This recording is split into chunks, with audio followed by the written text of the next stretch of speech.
Pembentukan belief system di setiap tahap umur berbeda. Pada anak-anak usia 0-7 tahun, orang tua dan lingkungan berpengaruh sangat besar terhadap belief yang ditanam dalam pikiran anak. Kemudian usia 7-14 tahun, anak akan mengadopsi belief dari orang yang ia kagumi atau dia sayangi. Kemudian usia 14-21 tahun, anak belajar dan mengadopsi belief dari teman-temannya, berinteraksi dengan orang dewasa selain orang tuanya, televisi, internet, koran, majalah, dan lain sebagainya. Nah, pada masa inilah, anaklah yang akan menentukan sendiri apa belief yang akan dia terima atau dia tolak. Oleh karena itulah, di usia emas ini, dari 0-12 tahun, penting sekali orang tua menanamkan nilai-nilai kebenaran dan kasih kepada anak. Karena itu merupakan fondasi. Kemudian di usia 14-21, anak sudah mulai bisa memilih. Mereka mulai belajar mengadopsi belief dari teman-temannya, dari pergaulan mereka, dari apa yang mereka lihat, dari orang-orang di sosial media, di YouTube, di internet, di koran, majalah, apapun yang mereka baca. Anak-anak kita mulai menggemari YouTuber, artis, dan lain sebagainya. Di stage ini, sangatlah penting untuk orang tua memperhatikan pergaulan anak-anak mereka. Karena firman Tuhan berkata dalam 1 Korintus 15 ayat 33, janganlah kamu sesat, pergaulan yang buruk merusakkan kebiasaan yang baik. Kita harus ngerti bahwa ada anak-anak yang dibesarkan dengan cara yang baik, diberi kasih sayang. Tapi begitu dia bergaul dengan teman-teman yang salah, pergaulan yang buruk, merusak karakter mereka yang baik. Pergaulan yang buruk bukan hanya mengubah kebiasaan yang baik, tapi mengubah karakter yang baik menjadi buruk. Hati-hati di usia 14-21 tahun, kita harus perhatikan baik-baik anak-anak kita bergaul dengan siapa, mereka kagum kepada siapa, mereka mendengarkan apa, menonton tayangan apa. Karena itu akan menanamkan belief system mereka, dan itu merupakan keputusan yang mereka akan pilih ke depan. Dari mana sumber belief system kita sebagai orang percaya? Roma 10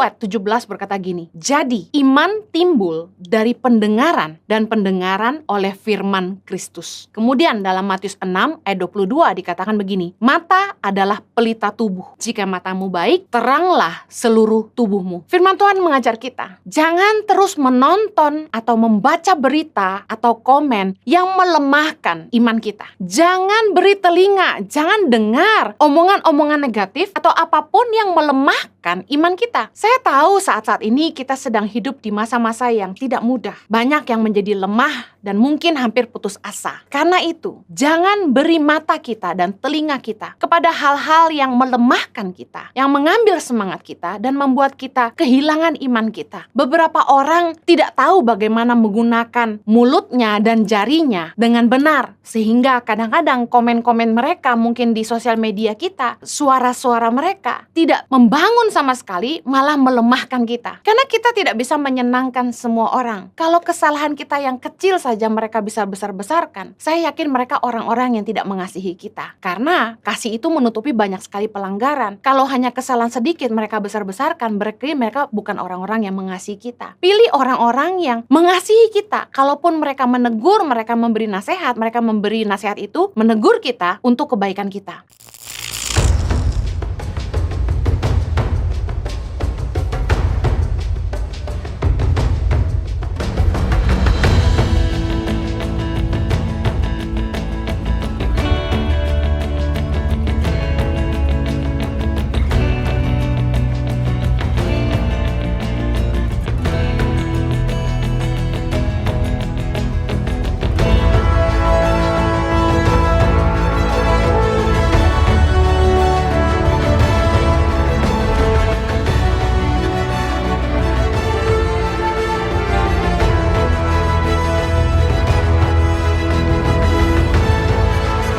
Cerita anak pedalaman dalam meraih mimpi dan mengejar cita-cita bersama Tangan Pengharapan.